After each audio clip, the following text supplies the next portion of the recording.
In the kind of society that you live in. Well, there's a lot of bleeding hearts around who just don't like to see people with helmets and guns. All I can say is go on and bleed, but it's more important to keep law and order in this society than to be worried about weak-kneed people who don't like the looks of a soldier. At any cost? At any cost? How far would you go with that? How far would you extend that? Well, just watch me. Well, here we are, Canada. Another Trudeau town hall has come to a close. Let's quickly have a look at what we learned, some very important issues brought up by Canadians, as well as Justin Trudeau's response. On his first stop in Nova Scotia, we saw a woman stand up and ask Trudeau about his most recent ethics violations. If he is a longtime family friend of yours since you've known since you were a kid, you're probably not supposed to be giving money to his foundation. He is the very first Prime Minister to be found guilty of breaking federal law. Trudeau has yet to sit down with the Standing Committee on Access to Information, Privacy and Ethics to answer more questions about his controversial trip to the Bahamas. But when your own party holds the majority on the committee, it's easy to escape any sort of accountability. A recorded vote, Chair? Certainly. So we'll call the vote. On the motion, Mr. Erskine-Smith. No. Mr. Saini. No. Je vote no. Madame Fortier. No. Mr. Biddle. No. Monsieur Picard. No. Mr. Kent. Oui. Monsieur Gourde. Oui. Mr. Cullen. Yes. So the motion has been defeated, 6-3. And we'll re-adjourn tomorrow. Meeting's adjourned. Opposition leader Andrew Scheer has been calling on Trudeau to pay back the used tax money, but in my opinion, strengthening ethics laws as well as accountability should be more of a priority to ensure something like this doesn't happen again. But I suppose that too is done by design. The next stop on the town hall tour was to Hamilton, Ontario, which I may or may not have attended. Asking this question right here in the white t-shirt.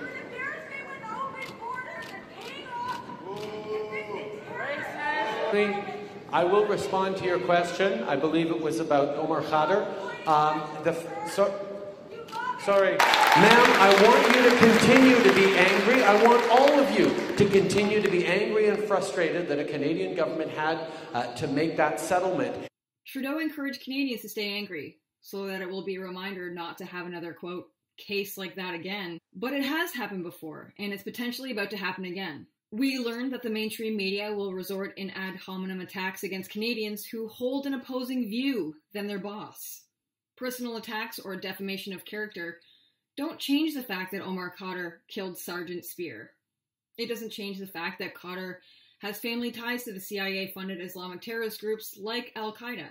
A few days later, at his town hall in Quebec, he addressed a woman's questions about services to minority populations. She specifically asked about public services in her area of Quebec that are French-speaking only. Most of the public services in this area are available in French only. How did he respond? In French, of course. He responded to a woman who only speaks English in French because, well, quote, we're in Quebec. Merci. Thank you. Si vous permettez, je vais répondre en français pour que tout le monde puisse entendre. Mais merci de votre utilisation de nos deux langues officielles au pays. Mais on est au Québec, donc je vais répondre en français. On January 31st in Manitoba, a woman stood up and asked Justin Trudeau what he was going to do to make sure that the inquiry into the murdered and missing Indigenous women was a success. How will you measure in quantifiable terms whether the inquiry into the murdered and missing Indigenous women and girls is successful? Well over 1,000 missing and murdered sisters, daughters, aunties, grandmas, granddaughters across this country that will never be brought back, no matter how good the inquiry is. All we can do is try and give a space to heal, to learn some very real lessons. So basically he said he won't ensure it's successful, because what's the point? And to just retreat to our safe space and heal? The next day, a retired corporal named Brock Blaschek stood up to Trudeau in Edmonton, Alberta.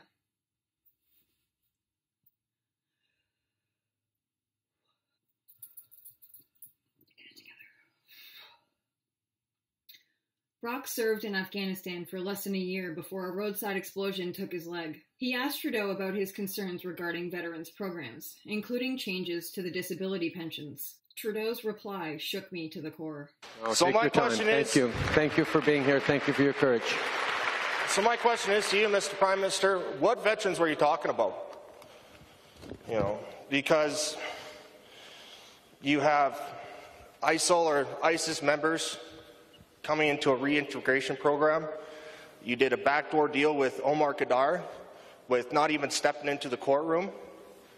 You know, so again, my question is, what veterans were you talking about? Was it the ones that fought for the freedoms and values that you so proudly boast about, or was it the ones who fought against?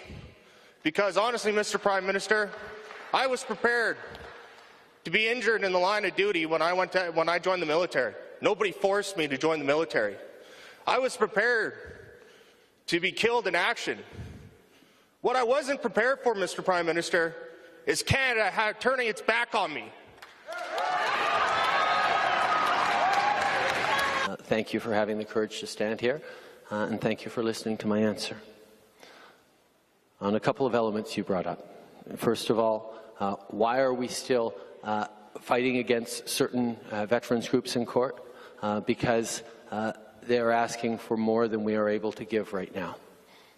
They are asking for more than we... Well, no. Hang on. You're asking...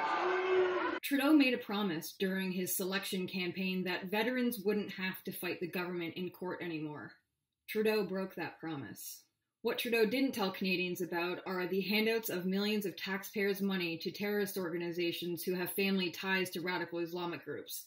He didn't tell us about the millions of dollars to the Clinton Foundation. He didn't tell us about $15 billion worth of armored vehicles to Saudi Arabia. He didn't ask us about a skating rink on Capitol Hill that cost $5.6 million.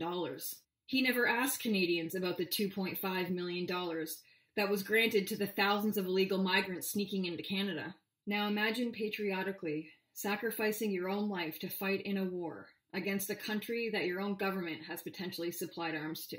Sitting in court day after day, mentally and or physically injured, having to fight against your own government for what was promised to you and your family. Feel betrayed? The last stop on the Trudeau Town Hall tour went out with a bang in Nanaimo, BC, where pipeline protesters disrupted and were eventually escorted out. The other part of that, come on. Really?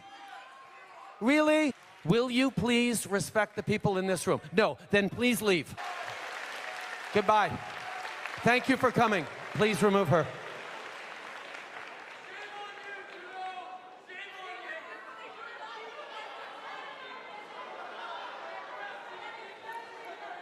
A lot of people came out here to engage and to listen with the Prime Minister, to have an opportunity to engage in democracy. With a few Indigenous elders getting up and leaving, one woman even turned her chair around so that her back was facing Trudeau in an act of civil disobedience. She refused to take part in his rebuttal regarding the controversial pipeline. Another promise broken. Climate leaders don't build pipelines. I think it's safe to say that Canadians have lost hope in a puppet leader who is now showing his true colors. After all, he was selected and is doing exactly what he is supposed to be doing. He signed on the dotted line and sold his soul and the country to the highest bidder. So what's the solution?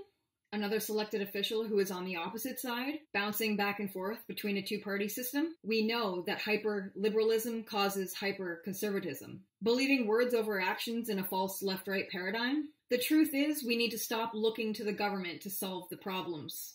The truth is, it's we the people who need to be the change. Thank you so much for watching this video. Hit the thumbs up if you enjoyed it, and don't forget to subscribe and turn on the notifications so you'll be notified the next time I go live or post a video. Also, leave me a comment below and let me know what questions you would have asked Trudeau. I'll see you in my next video. Love you guys.